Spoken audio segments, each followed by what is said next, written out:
آقا کریم صلی اللہ تعالی علیہ وسلم پر جب کمزوری و نکاہت کا عالم ہوا، آقا کریم صلی اللہ تعالی علیہ وسلم نے ارشاد فرمایا، اے بلال حبشی جاؤ پورے مدینے میں اعلان کر دو، اگر کسی کا حق مجھ پہ آتا ہو وہ مجھ سے طلب کر لے، اگر کسی کا حق مجھ پہ آتا ہو وہ مجھ سے مانگ لے۔ حضرت بلال حبشی نے آقا کریم صلی اللہ علیہ وسلم کی زبان مقدس سے جب یہ جملے سنے، پورے مدینے میں اعلان کر دیا، مدینہ شریف کی ہر گلی میں اعلان کر رہے تھے، اے لوگوں سنو، آقا کریم صلی اللہ علیہ وسلم کا اعلان ہے، اگر کسی کا حق آتا ہو وہ جا کر کے طلب کر لے۔ بلال حبشی کا اعلان کرنا ہوا، مدینہ شریف کے لوگ مسجد نبی شریف میں اکٹھا ہو گئے۔ کچھ ہی دیر کے بعد آقا کریم صلی اللہ علیہ وسلم منبر شریف پر تشریف فرما ہوئے ارشاد فرماتے ہیں، اے لوگوں سنو، اگر کسی کا حق مجھ پہ آتا ہو وہ مجھ سے طلب کر لے، اگر کسی کا حق مجھ پہ آتا ہو وہ مجھ سے مانگ لے۔ آقا کریم صلی اللہ علیہ وسلم کا اعلان کرنا تھا، ایک صحابی کھڑے ہوئے عرض کرتے ہیں، یا رسول اللہ میرے آپ پر 3 درہم ہیں۔ آقا کریم صلی اللہ علیہ وسلم نے ارشاد فرمایا، اے ام فضل ان کو 3 درہم دے دو۔ 3 درہم دے دیے جاتے ہیں، اور صحابی کھڑے ہوئے عرض کرتے ہیں، یا رسول اللہ میرے آپ پر اتنے کھجور ہیں۔ آقا کریم صلی اللہ علیہ وسلم نے فرمایا، ان کو بھی دے دو، ان کو بھی دے دیے جاتے ہیں۔ ایک صحابی رسول کھڑے ہوئے عرض کرتے ہیں، یا رسول اللہ آپ کا فرمان ہے جس کا حق مجھ پہ آتا ہو وہ مجھ سے طلب کر لے۔ یا رسول اللہ صلی اللہ علیہ وسلم جب جنگ تبوک لڑی جا رہی تھی، جنگ تبوک کے موقع پر میری ننگی پیٹھ پر آپ سے چابک لگ گیا تھا، ننگی پیٹھ پر میری آپ سے کوڑا لگ گیا تھا۔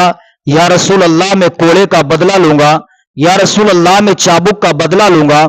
آقا کریم صلی اللہ علیہ وسلم نے ارشاد فرمایا، اے سلمان فارسی جاؤ، آج بھی وہ چابک، آج بھی وہ کوڑا میری بیٹی فاطمہ الزہرا کے مکان پر موجود ہے، جاؤ وہ تم چابک لے کر کے آؤ۔ حضرت سلمان فارسی جاتے ہیں، فاطمہ الزہرا کے گھر پہنچے، چابک طلب کیا، کوڑا مانگا۔ پیغمبر کی بیٹی خاتون جنت نے ارشاد فرمایا، اے سلمان فارسی آج میرے بابا جان نے چابک کیوں طلب کیا ہے، کوڑا کیوں مانگا ہے؟ حضرت سلمان فارسی نے کہا، اے پیغمبر کی بیٹی فاطمہ الزہرا آج آپ کے بابا جان نے اعلان کیا ہے، اگر کسی کا حق مجھ پہ آتا ہو وہ مجھ سے طلب کر لے۔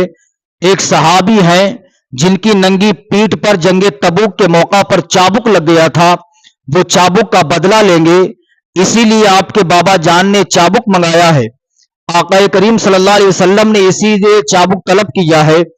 پیغمبر کی بیٹی فاطمہ الزہرا رضی اللہ تعالی عنہا نے چابک دیا، دینے کے بعد حسنین کریمین کو بلایا، بلانے کے بعد کہتی، میرے بیٹے سنو، تمہارے نانا جان بیمار ہیں، اپنے نانا جان کی پشت پر ایک بھی چابک نہ لگنے دینا، ایک چابک کے بدلے میں 500 کوڑے تم اپنی پیٹھ پہ لگوا لینا، لیکن اپنے نانا جان کے جسم پاک پر چابک نہ چلنے دینا۔ حسنین کریمین سے اتنا کہا چل دیے۔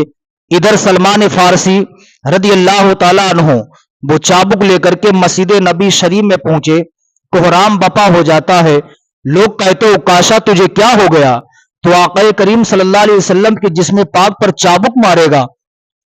آقا کریم صلی اللہ علیہ وسلم کے دشت مبارک پر حضرت سلمان فارسی نے چابک دیا، دینے کے بعد آقا کریم صلی اللہ علیہ وسلم نے ارشاد فرمایا، اکاشا آگے بڑھو، اپنے چابک کا بدلہ لو۔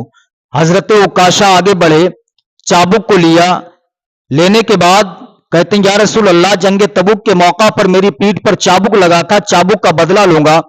آقا کریم صلی اللہ علیہ وسلم نے ارشاد فرمایا، لے لو۔ حضرت ابو بکر صدیق رضی اللہ تعالیٰ عنہ کھڑے ہوئے، عرض کرتے، اکاشا تجھے کیا ہو گیا؟ تو رسول اللہ کی پشت مبارک پر چابک مارنے کے لیے تیار ہے، ایک چابک کے بدلے میں 500 کوڑے میری پیٹھ پر مار لے، لیکن میرے سرکار کے جسم پاک پر چابک نہ مار۔ اکاشا نے بات کو نہیں مانا۔ امیر المومنین سیدنا عمر بن خطاب کھڑے ہوئے، عرض کرتے ہیں، اے اکاشا تجھے کیا ہو گیا؟ تو رسول اللہ کے جسم پاک پر چابک مارنے کے لیے تیار ہے، ایک چابک کے بدلے میں 500 کوڑے ہماری پیٹھ پر مار لے، لیکن آقا کریم صلی اللہ علیہ وسلم بیمار ہیں، ان کی پشت مبارک پر چابک نہ مارنا عکاشہ کی سمجھ میں نہیں آتا ہے۔